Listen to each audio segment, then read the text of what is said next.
Hello everyone. हम लोग इससे पहले सीख रहे थे सोर्सिंग ऑफ कैंडिडेट्स के बारे में कि हम लोग सोर्स कहाँ से करें अच्छे कैंडिडेट्स को। अभी हम लोग समझेंगे प्लेसमेंट और इंडक्शंस के बारे में, ठीक है ना। प्लेसमेंट और इंडक्शन के बारे में हम लोग समझेंगे। किसको कहते हैं प्लेसमेंट और इंडक्शंस क्या है, इसके बारे में हम लोग सीखने की कोशिश करेंगे। क्या कहता है प्लेसमेंट और इंडक्शन जो है वो बहुत ही कैसा स्टेप्स है, तो क्रूशियल स्टेप है। किस चीज में, तो रिक्रूटमेंट प्रोसेस में। रिक्रूटमेंट प्रोसेस में प्लेसमेंट और इंडक्शन जो है वो क्रूशियल स्टेप्स है जो इंश्योर करता है किस चीज को, तो कि नया हायरिंग जो है, न्यू हायर्स का जो प्रोसेस है वो क्या हो, तो एकदम स्मूथ हो और वो अपने रोल पे, जो न्यू हायरिंग कैंडिडेट्स है वो अपने रोल्स पे इफेक्टिव मेंबर्स के रूप में ऑर्गेनाइजेशन में अपना योगदान दे, ठीक है ना। ऑर्गेनाइजेशन में एक इफेक्टिव मेंबर्स के रूप में स्मूथली योगदान दे, ठीक। अब देखिए प्लेसमेंट्स के और इंडक्शंस के बारे में हम लोग और थोड़ा सा डीप में समझने की कोशिश करते हैं। क्या करता है कि प्लेसमेंट क्या है, एक तरीके का तो प्रोसेस है। क्या है, एक प्रोसेस है। प्लेसमेंट क्या है, एक तरीके का प्रोसेस है of assigning a selected candidate to a specific job position, ठीक है ना। एक जो सिलेक्टेड कैंडिडेट है उस सिलेक्टेड कैंडिडेट को असाइन करना उसका प्रॉपर जॉब पोजीशन, ठीक है ना, उसको हम लोग क्या कहेंगे, प्लेसमेंट कहेंगे। इसका मतलब प्लेसमेंट क्या है, तो प्लेसमेंट एक प्रोसेस है। प्लेसमेंट क्या है, एक प्रोसेस है जिस प्रोसेस में हम लोग क्या करेंगे, तो असाइन करते हैं। क्या करते हैं, असाइन करते हैं। क्या असाइन करते हैं, तो एक सेलेक्टेड कैंडिडेट्स को उसका जो जॉब पोजीशन है, स्पेसिफिक जॉब पोजीशन, उस स्पेसिफिक जॉब पोजीशन को हम लोग असाइन करते हैं, ठीक। कहाँ असाइन करते हैं उसके जॉब पोजीशन को, तो जिस ऑर्गेनाइजेशन के लिए आपने सेलेक्ट किया है उस ऑर्गेनाइजेशन में उसको प्रॉपर एक स्पेसिफिक जॉब पोजीशन पे क्या करेंगे, असाइन करेंगे। उसको हम लोग क्या कहते हैं, प्लेसमेंट, ठीक है ना। आफ्टर सक्सेसफुल रिक्रूटमेंट और सिलेक्शंस, तो प्लेसमेंट जो है सो प्रोसेस है किसके बाद का, तो रिक्रूटमेंट और सिलेक्शंस के बाद का प्रोसेस है। क्या चीज, तो प्लेसमेंट, ठीक है ना। रिक्रूटमेंट और सिलेक्शंस के बाद का प्रोसेस है प्लेसमेंट। और प्लेसमेंट में हम लोग क्या करते हैं, तो प्लेसमेंट भी एक तरीके का प्रोसेस है जिसमें हम असाइन करते हैं। क्या असाइन करते हैं, तो सिलेक्टेड कैंडिडेट को उसका स्पेसिफिक जॉब पोजीशन जो ऑर्गेनाइजेशन में होगा उसको असाइन करते हैं। उसको हम लोग क्या कहेंगे, प्लेसमेंट कहेंगे, ठीक।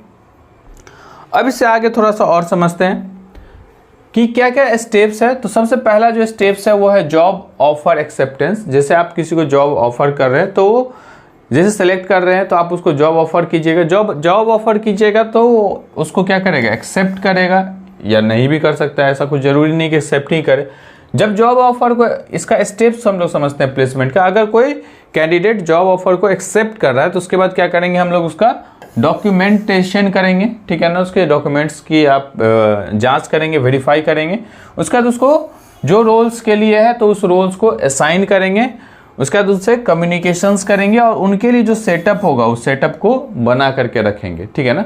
अब ऐसा नहीं है कि 50 मान लीजिए, जैसे मान लीजिए 50 आप मार्केटिंग हेड को अपॉइंट कर रहे हैं और वो जिस दिन आएगा उस दिन उसके लिए चेयर और टेबल की व्यवस्था करेंगे, तो ऐसा नहीं होगा। आपको पहले से सेटअप बना करके रखना होगा, ठीक है। कम्युनिकेशन करके रखना होगा कि किस स्पेसिफिक डेट को आप उनको बुला रहे हैं। उनको जब आएंगे तो उनको किस टीम में काम करना है उसके लिए रोल असाइन करके रखना पड़ेगा। वो आएंगे तो उनका डॉक्यूमेंटेशंस करना है। तो ये सारा काम स्टेप वाइज हम लोग कर करके रखते हैं, ठीक। अब इसके बाद हम लोग समझते हैं इंडक्शंस किसको कहते हैं, ठीक है ना। इंडक्शंस मतलब आप जैसे कोई आदमी यहाँ इस लास्ट स्टेप में हम लोग समझे कि सेटअप मतलब लास्ट स्टेप है। यहाँ पर पहुँचने का मतलब है कि वो ऑर्गेनाइजेशंस में वो अपना योगदान दे दिया है, ठीक है ना, वो ज्वाइन कर चुका है। अब इसके बाद का जो प्रोसेस है वो क्या है, इंडक्शन है, ठीक। इंडक्शन क्या है, या फिर हम लोग उसको ऑन बोर्डिंग भी करते हैं, ठीक है ना। तो ऑन बोर्डिंग किसके पास किया जाता है, तो ऑन बोर्डिंग करेंगे हम लोग HR डिपार्टमेंट के पास, ठीक। ऑन बोर्डिंग क्या है, एक तरीके का प्रोसेस है जिसमें हम क्या करते हैं, तो integrating new employees into the organisation. जो नया कर्मचारी उसको ऑर्गेनाइजेशन में जो भी टीम है उसमें इंटीग्रेट करवाना, मतलब उसमें उसका अपॉइंटमेंट करवाना। Helping them understand their role आपको इंडक्शन में ही बताना है उनका क्या रोल है, ठीक है ना। द कंपनी कल्चर, कंपनी का क्या कल्चर है, और फिर जो पॉलिसीज़ है, जो भी फैसिलिटीज़ उनको मिलेगी, जो पॉलिसी है वो सारे पॉलिसीज और फैसिलिटीज़ के बारे में और उसका क्या क्या प्रोसीजर्स है इसके बारे में समझाना है। तो ये सारा काम किसका पार्ट है, तो इंडक्शन का पार्ट है। तो प्लेसमेंट के बाद का जो प्रोसेस है वो क्या है, इंडक्शन है। अब इंडक्शंस का क्या क्या की स्टेप्स है, तो pre induction preparation human resource department का काम है कि पहले आप प्री इंडक्शन प्रिपरेशन कर लें। जैसे बहुत अगर मास में आप रिक्रूट कर रहे हैं तो कोई ट्रेनिंग देना है इनिशियल में 10 दिन का 15 दिन का, तो आप क्या करेंगे, उसका पहले ही स्लाइड्स तैयार कर लेंगे और स्लाइड्स तैयार करके या जो भी आप प्रेजेंटेशन तैयार कर लें, जो भी प्रिपरेशन करें, तो प्री इंडक्शन प्रिपरेशन।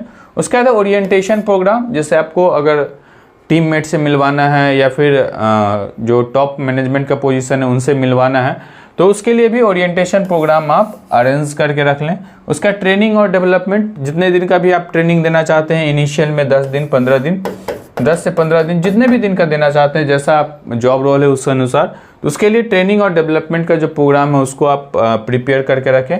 अगर आपको लग रहा है कि हर एक न्यू हायरिंग कैंडिडेट्स को मेंटरशिप देना है, एक जो है सो गाइड देना है, तो उसके लिए मेंटर्स जो है सो असाइन करके रखें, या सपोर्ट करने के लिए जो भी मेंटर जिस भी टीम लीड के अंदर आप दे रहे हैं, तो उसके लिए मेंटरशिप आप व्यवस्था करके रखें।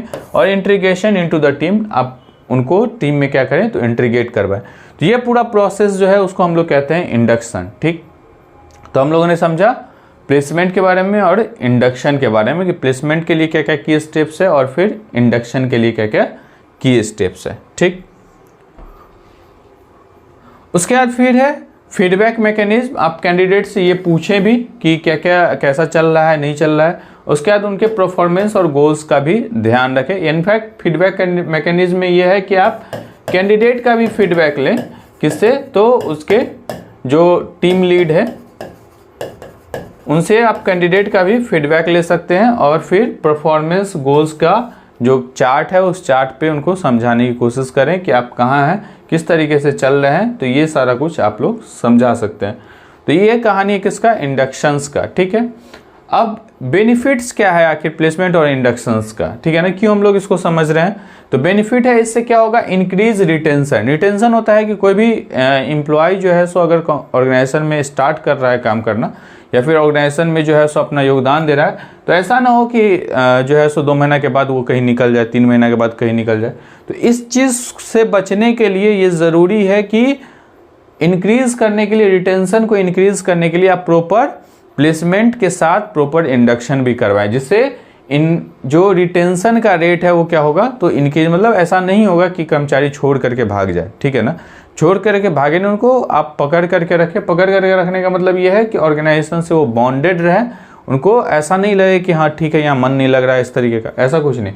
तो इंक्रीज रिटेंशन, इसको बढ़ाने के लिए इंडक्शन होना ज़रूरी है।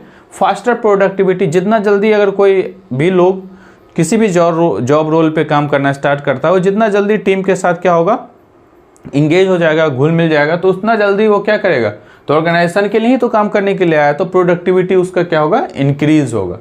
तो रिटेंशन को बढ़ाने के लिए आपको इंडक्शन ज़रूरी है। उसके बाद प्रोडक्टिविटी की कितना जल्दी से जल्दी वो क्या हो, तो सबसे अवेयर हो जाए, सारे पॉलिसीज से अवेयर हो जाए, जिससे अच्छे से जल्दी काम करना स्टार्ट करे। तो इस चीज़ को फास्टर प्रोडक्टिविटी के लिए इंडक्शन होना ज़रूरी है। उसके बाद इन्हेंस इंगेजमेंट, अगर वो प्रॉपर सबको समझ लेगा तो फिर उसका इंगेजमेंट ऑर्गेनाइजेशन में बढ़ेगा।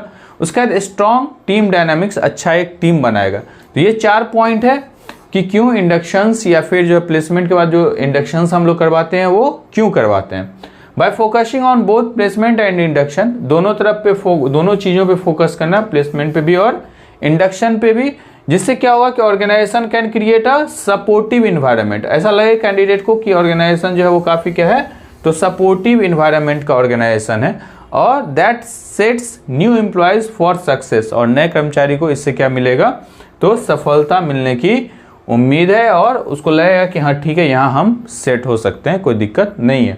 तो ये बेनिफिट्स है किसका, प्लेसमेंट और इंडक्शंस का। ठीक, ओके, थैंक यू।